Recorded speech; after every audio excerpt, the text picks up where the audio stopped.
kawan dari Universitas Gajah Sembadi. Dan sebenarnya saya ingin tahu dulu apa saya itu tidak tahu tentang KB. Itu kalau perlu nanti saya akan menjelaskan. Sebelum itu saya akan menjelaskan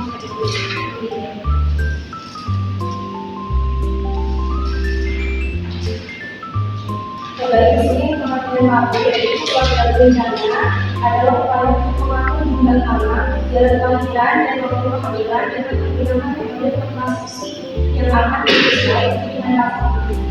Tujuan KB ini untuk mencegah kehamilan yang tidak direncanakan, mengatur jarak kelahiran anak, menjaga kesehatan ibu dan anak, meningkatkan kesejahteraan keluarga, dan mengurangi risiko kandungan pada usia terlalu muda atau terlalu tua.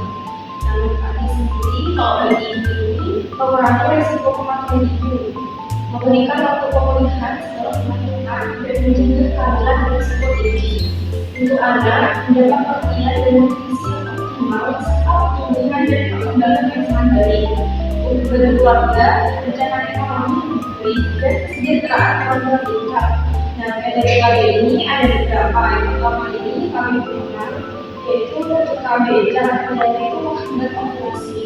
Kelebihannya digunakan dan efektif bila ibu teratur.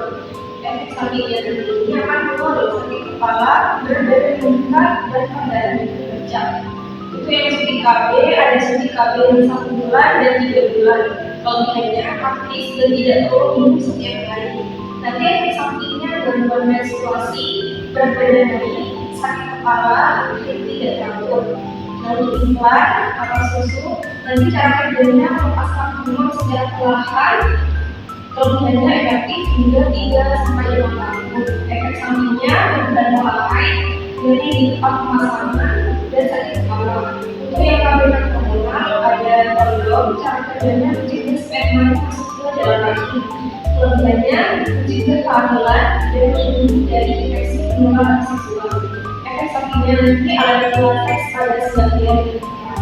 Untuk yang IUD spiral, ini menggunakan lembaga yang kelebihannya efektif hingga 5-10 tahun dan tidak perlu mengingat jadwal penggunaan. Nanti akan dimasukkan ke dalam rahim dan bentuknya seperti lembaga.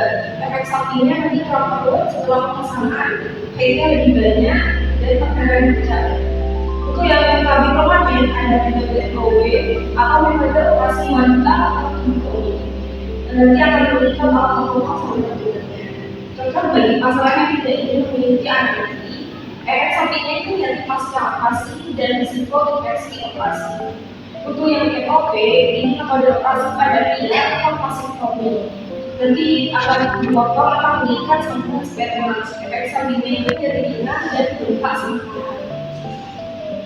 Nanti ada lebih dari penjelasan saya apa ada yang ditanyakan?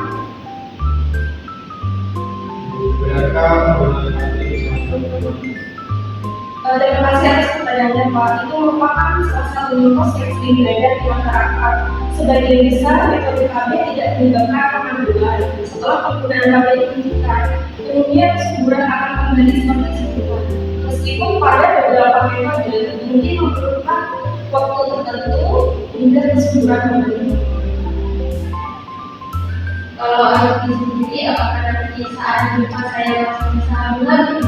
Bisa, kalau ini nanti lepas, kesuburannya masih bisa kembali dengan cepat, sehingga itu masih cepat memiliki kesempatan untuk memiliki anak.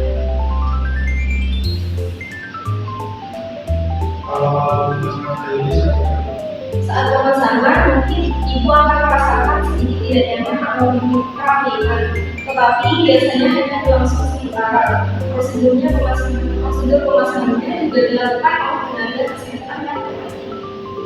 Baik Bu, kalau begitu saya semakin yakin melihat baik Bu IUD bisa menjadi salah satu pilihan yang tepat, terutama lembaga karena tidak mengandung hormon. Namun sebelum pemasangan nanti akan dilakukan pemeriksaan terlebih dahulu untuk memastikan kondisi ibu sesuai kebutuhan. Sama-sama Pak Bedu. Semoga informasi yang saya sampaikan bermanfaat. Jika ada pertanyaan lebih lanjut atau ingin melakukan pemasangan IUD, silakan berkonsultasi kembali dengan